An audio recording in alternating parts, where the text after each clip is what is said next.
अस्सलाम वालेकुम। आज का हमारा सफ़र जो है ना वो इस्लामाबाद से डूंगा गली तक का है, जो कि तकरीबन 90 किलोमीटर बनता है। डूंगा गली से मुश्कपुरी का ट्रैक जो कि तकरीबन कोई 7 किलोमीटर है, जो कि हम 2 घंटे या फिर 2.5 घंटे में हम उसको कंप्लीट करेंगे।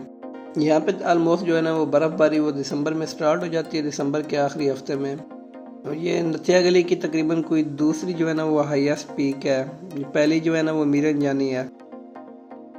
इसका जो है ना हाईएस्ट पॉइंट वो सी लेवल से 2800 जो है ना वो मीटर वो हाई है, जो कि तकरीबन 9200 फीट बनता है।